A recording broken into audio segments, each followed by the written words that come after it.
Bueno, señores, ayer el Consejo del Poder Judicial decidió suspender sin disfrute de sueldo a 2 jueces de ejecución de la pena que están vinculados con el proceso de supuesto escape de Quirinito, Pedro Alejandro Castillo Paniagua. Se trata de los jueces de ejecución de la pena de San Cristóbal, Willy de Jesús, y la jueza de ejecución de la pena de San Francisco de Macorís, Aleida Jiménez Acosta. Ambos tomaron decisiones relacionadas, el primero, el de San Cristóbal, con el traslado de alias Quirinito hacia San Francisco de Macorís, atendiendo a supuestas razones humanitarias. Esa decisión se produjo el año pasado, después de que en el 2015 la Suprema Corte de Justicia ya emitiera una sentencia definitiva que lo condenaba a 30 años de prisión por el asesinato de un español conocido como Waikiki. Hecho que se produjo en el año 2008 y que pasó por diferentes fases en los tribunales. Desde San Cristóbal, el juez de ejecución de la pena, Willy de Jesús, decide trasladar a Quirinito hacia la cárcel de San Francisco de Macorís, atendiendo una solicitud que se le hizo donde una serie de documentos indicaban que ahí estaba su esposa, que estaba su familia, etcétera.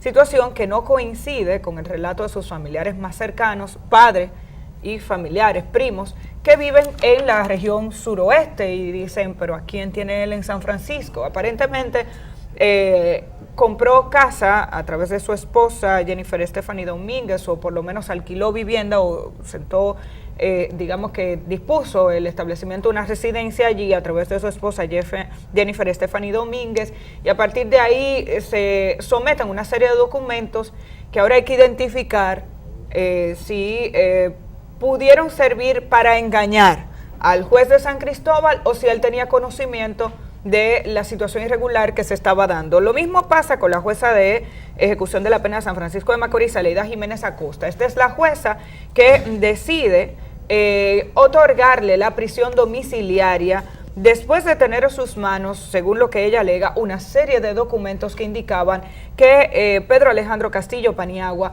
padecía de cáncer y que además estaba en una etapa muy avanzada donde certificados médicos que fueron depositados en el tribunal indicaban no solamente que él no podía hacer su declaración, se habla de un cáncer cuya base está en la lengua y que tenía un avance considerable y que por esa razón incluso no fue trasladado al tribunal, y la jueza ha dicho que amparándose en una serie de documentos, estamos hablando de actas emitidas por varios médicos, tanto del INASIF como del servicio privado, le sirvieron para entender que este paciente o este reo tenía que ser atendido fuera, y ella otorgó una prisión domiciliaria por un periodo específico y que esa prisión domiciliaria debía ser revisada.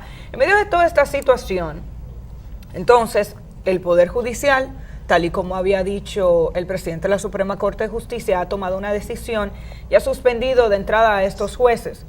En esta posible escape de Quirinito pudo haber participado un conjunto de personas ligadas a diferentes instituciones del sistema, desde los sistemas de vigilancia que faltaron, la fiscalía, los jueces, hasta médicos que pudieron haber certificado la situación en la que se encontraba este señor. Hay que recordar, Amelia, que esta misma semana la Procuraduría General de la República presentó un comunicado público donde señaló que los resultados de las investigaciones que ha estado haciendo en torno a este caso evidencian que Quirinito no ha muerto, que no ha fallecido, no hay ningún tipo de elemento, ningún tipo de evidencia que permitan llegar a esas conclusiones, y por eso todo esto que se ha estado haciendo y señalando hasta ahora y los pasos que se han estado dando. La Procuraduría General de la República ordenó la búsqueda y captura de Quirinito a organismos nacionales e internacionales como la Interpol, porque no se puede descartar la posibilidad de que si efectivamente este fue un mecanismo de escape, haya salido del país, dadas las flexibilidades que hay en casos de esta naturaleza o sobre todo la posibilidad de cambios de identidad. Por eso es importante la orden de captura nacional e internacional respecto a Quirinito. Y ayer el presidente del Tribunal Constitucional de la República Dominicana, Milton Rey Guevara, también se pronunció sobre este caso, es decir, distintos actores de la institucionalidad jurídica del país, además del procurador, el presidente de la Suprema, en esta ocasión el presidente del Tribunal Constitucional, se han pronunciado respecto a este caso y dada su gravedad.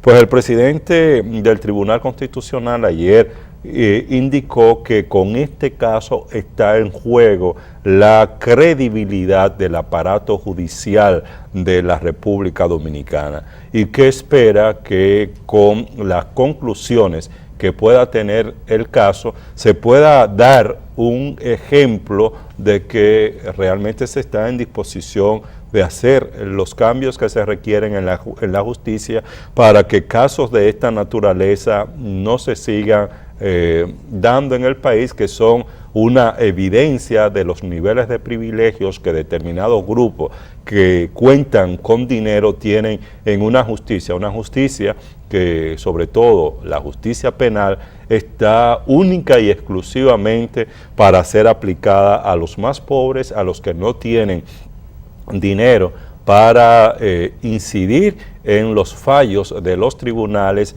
o para modificar la aplicación de la pena, como el caso de Quirinito, ¿no? Bueno, y en este caso hay un tema que es importante, y es que dos periodistas de San Francisco de Macorís estuvieron dándole seguimiento a este tema.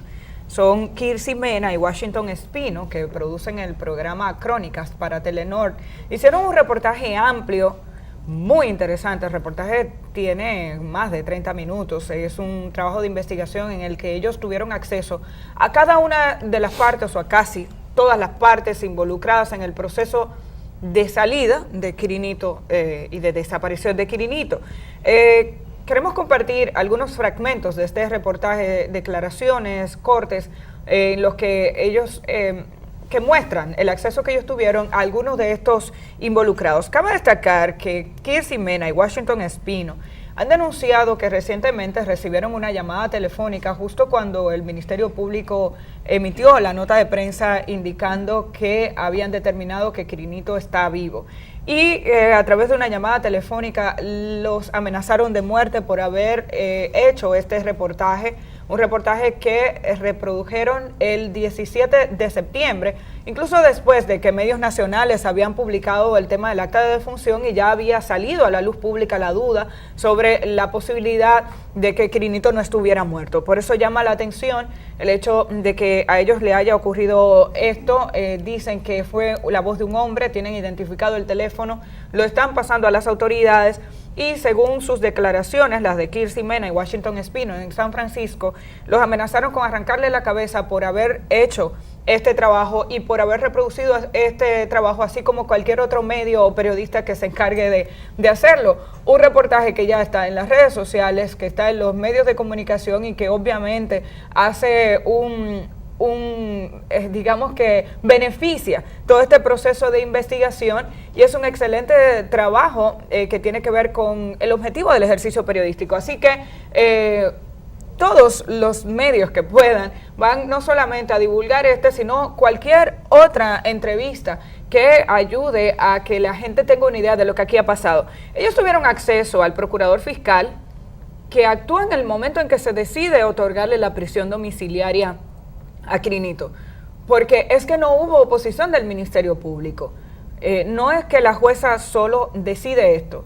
En el reportaje se da a conocer la posición de la jueza Aleida Jiménez Acosta. Ella dice: yo tenía en mis manos una serie de documentos médicos, varios de ellos certificados por el INASIF, que indicaban que la situación de esta persona era de riesgo. Vamos a escuchar lo que le contó José Calasanz Morel, procurador fiscal, a los periodistas de este programa llamado Crónicas de San Francisco. A pesar de que es el propio Ministerio Público quien ahora tiene una investigación abierta sobre el caso, el magistrado procurador fiscal adjunto José Calasanz Morel, quien representó en esa dependencia en la solicitud que hiciera Quirinito para que se concediera el cumplimiento de su pena en su casa, favoreció su dictamen al pedimento del recluso. No, yo fui el Ministerio Público que conoció el cambio de modalidad de prisión carcelaria a prisión domiciliaria. Esto está establecido en el 342 y 443. ¿Usted opinó favorable al cambio de modalidad? Sí, yo opiné favorable, basado en los certificados médicos presentados y en la biopsis. Pues, Magistrado, había un certificado o dos del INACI, uno de la Unión Médica y una biopsia también de patología de la Unión Médica y el del Instituto Oncológico. Magistrado, ¿usted tiene conocimiento de por qué o por cuáles razones se produjo el traslado de Quirinito de San Cristóbal a San Francisco de Macorís? No. Yo nada, antes del 16 de mayo del 2017, que fue cuando vi el expediente, el día anterior que nos lo entregan. Antes de eso yo no tenía conocimiento de nada. Después del 16 tampoco tuve conocimiento de nada hasta el 1 de septiembre, cuando comenzó el rum y comenzó a hablarse del caso. No, esas son las declaraciones del procurador fiscal. Como ustedes pueden ver, él no se opuso. De adjunto de San Francisco de Macorís. Él no se opuso, dice que los documentos indicaban que, incluso aparentemente varios de los certificados médicos indicaban que él necesitaba una atención urgente. De igual forma, estos periodistas acceden al médico legista Orlando Herrera Robles, que ya fue suspendido por el Ministerio Público. Es el médico que certifica la muerte de Quirinito y también del oficial del Estado Civil que emite el acta. La oficial Miriam Teresa Suárez dice que el procedimiento de la Junta Central Electoral de Registro Civil no implica que ellos vean el cadáver, sino que ahí se presenta una serie de documentos a los que ellos tuvieron acceso y por esa razón simplemente todo se hizo de manera formal. Veamos lo que ocurrió con relación a estos dos funcionarios. Alejandro Castillo está oficialmente muerto.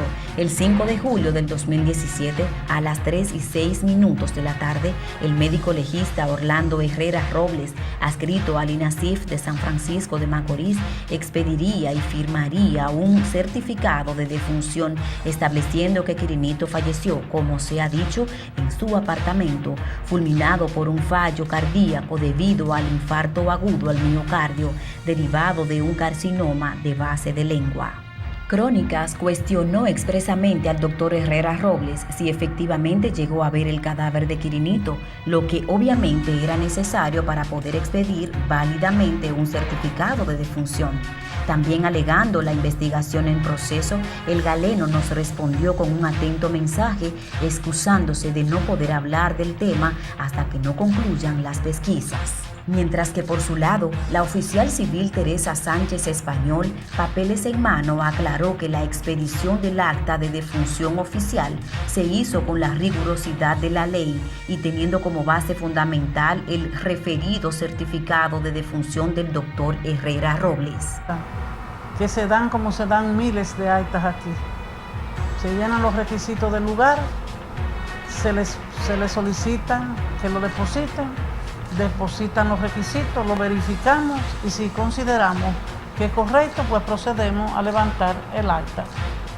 En este caso, todos los requisitos fueron dados y se levantó el acta de ese señor en esta primera circunscripción. ¿Tiene conocimiento de quién fue que diligenció el acta? Sí, aquí vino incluso el médico legista, vino el declarante, trajo la foto de Cuyo, trajo el certificado de que había muerto, certificando que había muerto, y se procedió, se buscó, nosotros buscamos el acta incluso de matrimonio de la esposa, todo está aquí correctamente, como tantas hemos dado. Ahí, sí, déjenlo rodar la imagen, porque ahí ellos muestran los documentos que recibieron. Según este reportaje, quien aparece como declarante es una persona que es de Asua, lo cual es extraño, pero de ahí es un poco los vínculos que tiene Quirinito con esta sociedad, están en el suroeste. estuvo el médico legista presente y certificó eso. Hay un tema, y es que aparentemente en el proceso de investigación el legista ha cambiado la versión en más de una ocasión.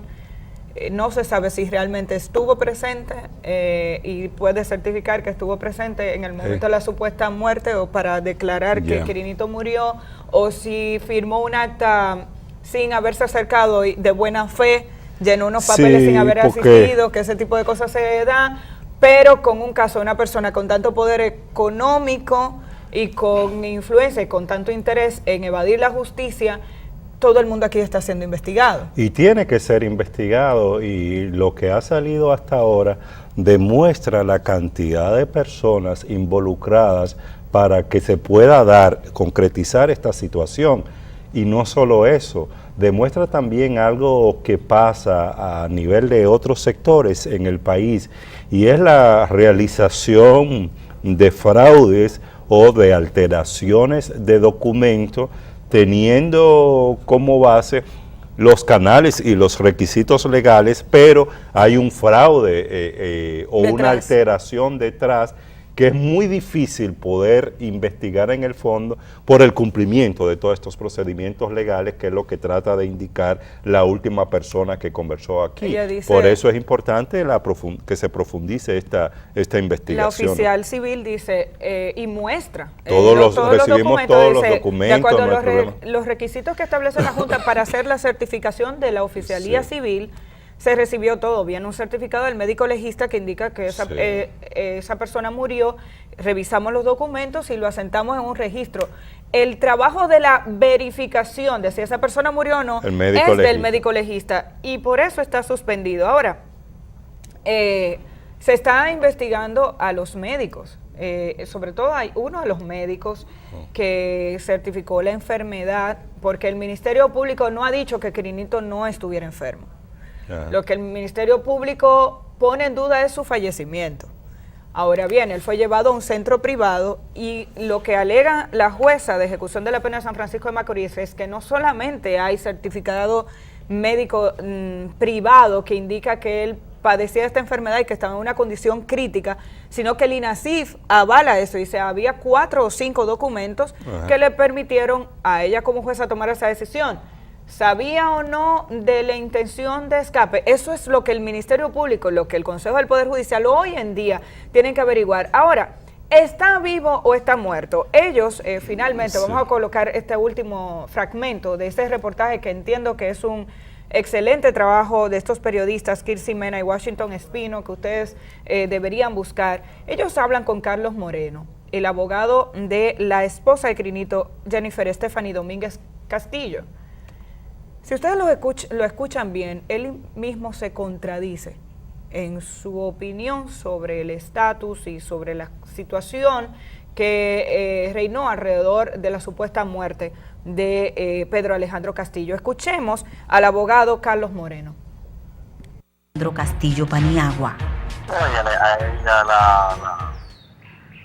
la han entrevistado en 3 ocasiones.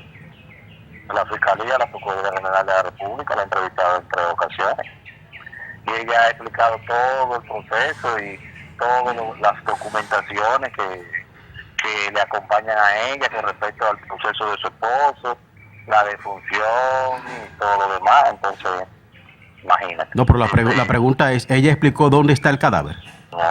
Ella explicó dónde está el cadáver, porque ese es el único dato que está en controversia. Bueno, y ella tiene que decir dónde se encuentra el cadáver de su esposo. Yo entiendo que sí, que ella se puede reservar ese derecho. ¿Tú me entiendes? Y ella entiende que luego de un médico legista decir que esa persona falleció, luego de esa persona decir que falleció, bueno, porque investiguen ellos, si no fue cierto. Si no tuvo ese... ¿Qué te parece? Que el ministerio, que ella no tiene... Ella tiene el derecho de reservarse la información. Él alega de dónde está el cadáver del esposo cuando se está llevando a cabo una investigación. Él alega que ella supuestamente tiene un problema con la familia de Quirinito. Dice en un momento que el cadáver se lo llevaron. No sé si ustedes se dieron cuenta. Al principio dice, el cadáver se lo llevaron. ¿Quiénes? No, ellos. Y después dice que ella no tiene que decir dónde está. Entonces, ¿ella sabe o no sabe dónde está? La verdad es que este es un caso que ha dejado en ridículo a las autoridades, que muestra que el nivel de supervisión que existe es limitado y que haciendo los amarres del lugar se puede evadir la justicia, incluso condenado a una persona a 30 años de prisión. Y lo que hay que determinar es el nivel de participación con conocimiento de esta intención o no, que tuvieron cada uno de los actores, porque... Y de distintas áreas, pues estamos hablando Ministerio Público, Poder Judicial, INASIF, en las propias cárceles, es decir, estamos hablando de este caso y uno no sabe hasta qué punto, Amelia, es una situación de mayor frecuencia en la justicia dominicana, es decir, hasta qué punto este caso no es más que una muestra de lo que permanentemente y con frecuencia pasa en la justicia, quizá con otras personas que tienen el dinero, pero que los medios de comunicación no prestan la atención o no ponen su foco hacia estos casos. Y muy posiblemente esta situación se esté dando porque no es solo el tema de si falleció o no. Tuve privilegios desde el mismo momento en que un juez decide el traslado de este condenado desde el Centro de Corrección de Rehabilitación de Najayo Hombre hasta el Centro de Corrección del Valle en San Francisco de Macorís, alegando un asunto de humanidad porque la familia, su esposa, supuestamente reside allá en San Francisco de Macorís y se traslada a este preso hacia allá. O sea, y los demás presos no también deberían ser beneficiados por una decisión que tenga en cuenta la solidaridad con él y con su familia, pero ahí también está el caso de la enfermedad. Acá mismo... Hay que verificar eso bien también, porque se dan, los traslados se dan, pero evidentemente aquí había una información equivocada. Sí, pero está también el caso de la enfermedad. Aquí mismo Uchi Lora hizo un trabajo en el penal de La Victoria hace algunos meses, donde mostró la cantidad de presos que están muriendo en la cárcel de La Victoria y no son tomados en cuenta para decisiones que tengan que ver con el cambio del tipo de prisión que debería tener. Y bueno, la razón única y exclusiva es que estas son personas pobres que no cuentan con los recursos para beneficiarse de una decisión en esta dirección de la justicia dominicana. Bueno, hay que decir que